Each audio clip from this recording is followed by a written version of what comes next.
Welcome to Gary Talks.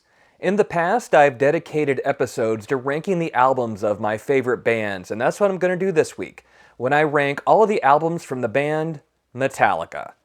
Back in Season 1, I did an episode where I looked at the worst albums from bands I love, and the number 12 album on my list was on that episode.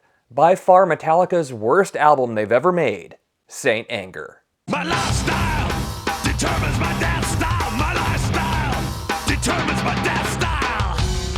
Let's start at the bottom of the barrel, or in this case, the bottom of a garbage can lid. Saint Anger is what happens when Metallica decided therapy was more metal than melody. This album sounds like four millionaires in a group session yelling at their fathers through blown out speakers. He never gets respect. Saint Anger around my neck. You flush it out. You flush it out. You've got that horrible snare drum that sounds like someone hitting a frying pan in a shipping container, and riffs that go nowhere. Every track feels like it's been produced by someone who lost a bet to Lars. Now I get it. They were working through stuff. Addiction, ego, therapy, cameras. But you don't turn your midlife crisis into an album. This thing is less master of puppets and more master of patience, because getting through it takes all of yours. Next up at number 11, their most recent album, 72 Seasons.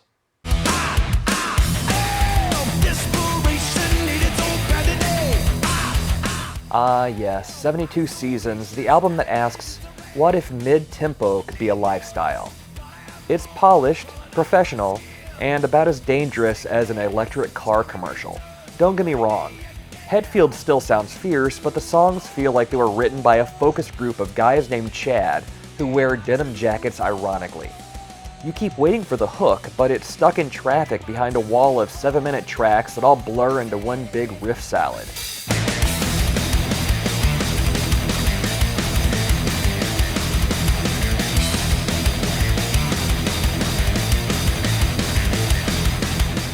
It's like the band's still chasing the ghost of their own glory. And I respect it.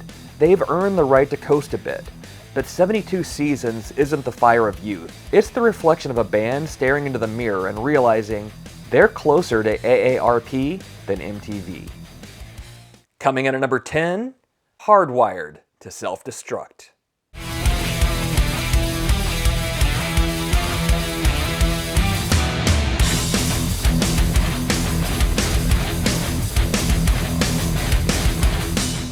Hardwired feels like Metallica finally looked at their therapist and said, screw it, we're fine.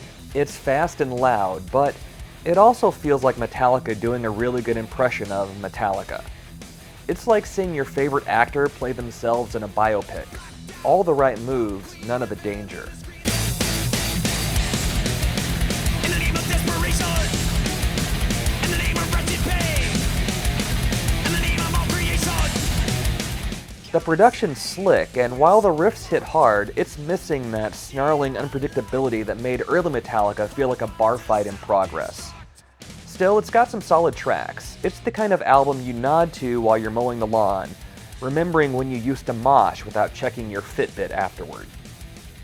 Back in the day, I had to run to the record store, or Best Buy, or Circuit City, or wherever to pick up a Metallica album the day it came out. Generally, I was always happy with the purchase, but this was the first time I wasn't.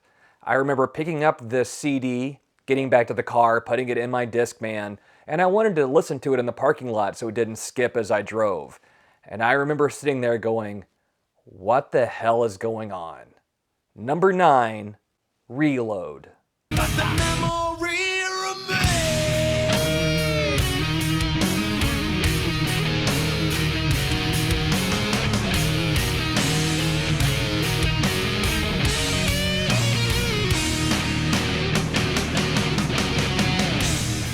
Reload is like Load's less confident little brother who showed up to prom wearing his siblings' tux.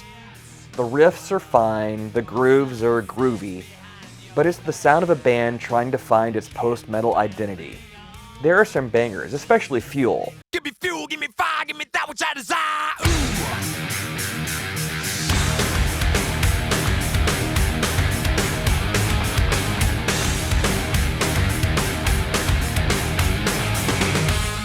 By this point, Metallica was trying so hard not to be their old selves, they forgot that was exactly what we liked about them. Next up at number 8, Death Magnetic.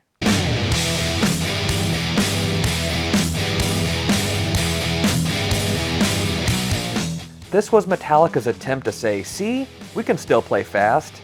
And they do. But the mix, it's brick wall to death. It's like someone put a Marshall stack through a blender and said, perfect, don't touch it. Still, credit where it's due. This was the band rediscovering their aggression.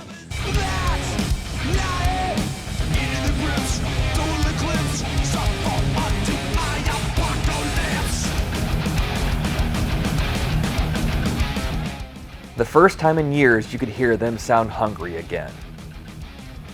Now we're going to be moving from albums that I either didn't really like at all or just kind of liked to the ones that I enjoyed all the way to the ones I love. So we're going to look at number 7, Load. So tell me open, but beware. This thing's insane without a care. Load is the album where Metallica went full art rock. Short hair, open shirts, and songs that actually had grooves. This was their "we're sophisticated now" era. Excuse me while I tend to how I feel. These things return to me that still seem real. The Die Hard scream betrayal, but let's be honest. Songs like Until It Sleeps and Bleeding Me hold up. It's not Kill 'Em All, but it's got soul. Think of this as Metallica's U2 phase, but it's still real music. Just a little more therapy, a little less thrash.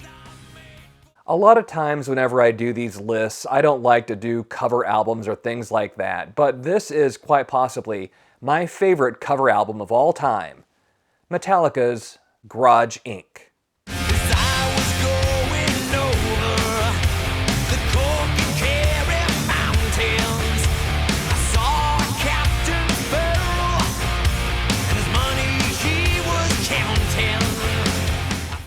Now this one's a love letter to the bands that built them. Garage Inc. is like Metallica putting on the world's loudest Halloween costume, dressing up as all of their influences and absolutely crushing it. They cover everyone from Misfits to Thin Lizzy, and they do it with genuine fire. You can feel the joy, the looseness, the lack of pressure. It's Metallica remembering why they started doing this in the first place.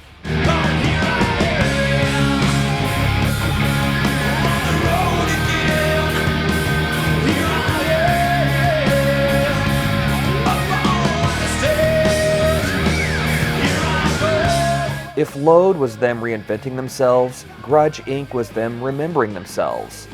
It's the sound of old friends plugging in, cracking a beer, and saying, let's see if we still got it. And you know what? They did. And now the top 5 albums are ones that I love all of these. They're all 5-star, and it just becomes a matter of which ones do I like a little better than the others. Coming in at number 5, the debut, Kill 'Em All.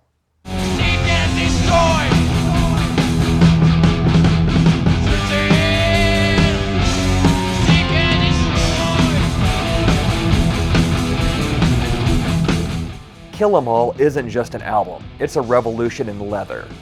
Every riff is pure caffeine. Every lyric is a war cry. It's messy, it's raw, it's perfect. You can practically smell the sweat and beer on the amps.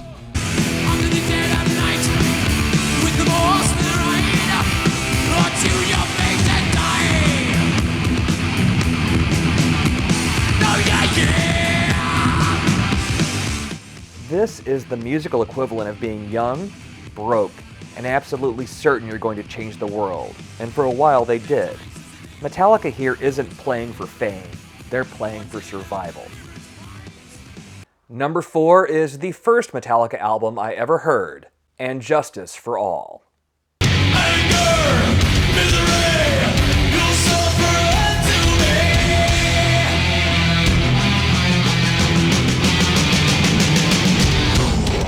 If cynicism had a soundtrack, it'd be And Justice for All. This is Metallica's prog metal magnum opus. Loose songs, complex structures, and zero audible bass, because apparently justice didn't apply to Jason Newsted. Darkness imprisoning me. All that I see, absolute horror. I cannot live, I cannot die. Trapped in myself, body my only fear.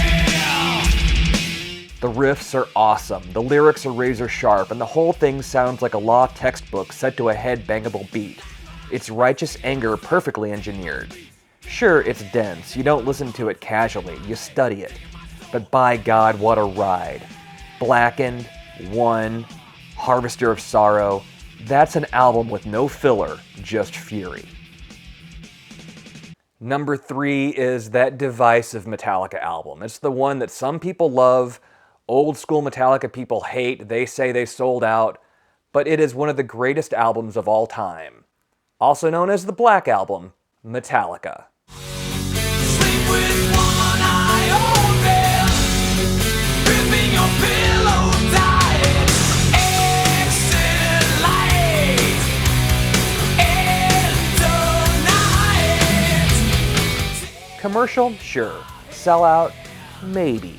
Legendary? Absolutely. The Black Album is where Metallica stopped screaming into the void and started filling arenas with it. Every track's a classic. Inner Sandman, The Unforgiven, Sad But True. This is heavy metal gone mainstream without losing its bite. When I felt what I've known, never shine doing what I've shown. Never be, never see, won't see what might have been. It's the sound of a band realizing they could conquer the world and then doing it. It's slick, it's polished, and it made your mom know who James Hetfield was, which honestly might be the scariest thing Metallica ever did. And now the top 2. These are honestly interchangeable. It's like one is a 9.999 and the other is a 9.9991. I love them both, but I like my number 1 just slightly more than this album. Coming in at number 2, Master of Puppets.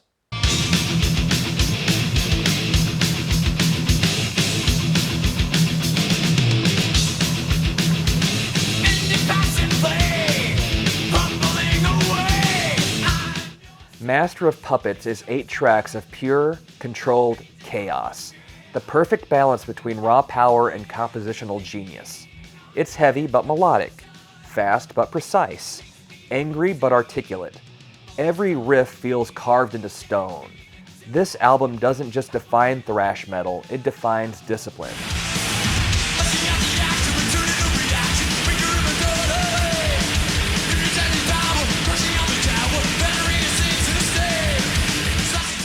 Battery, Welcome Home Sanitarium, the title track.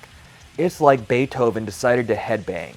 You don't listen to Master of Puppets, you submit to it. It's art, it's anger, it's immortality in a leather jacket. And now for my favorite Metallica album. I actually had this album on a t-shirt in high school that I wore so much that it fell apart. That just goes to show how much I love Ride the Lightning.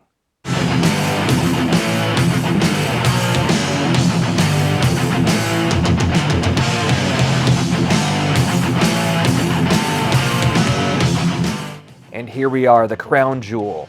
Ride the Lightning is the perfect Metallica record. It's got the speed of youth, the brains of ambition, and the heart of rebellion. Every song is iconic. For Whom the Bell Tolls, Fade to Black, Creeping Death. This album has it all. It's where they evolved without losing an ounce of fire.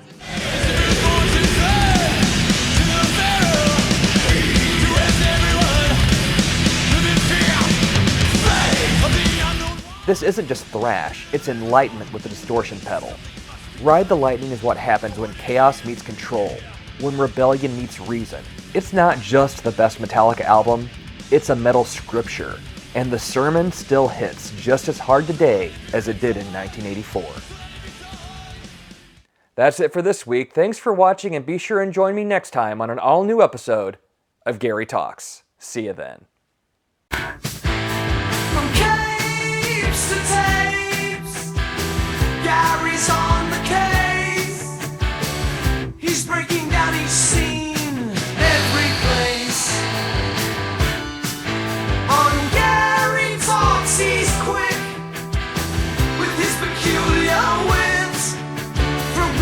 artists to the comic strips. Gary's flipping sick.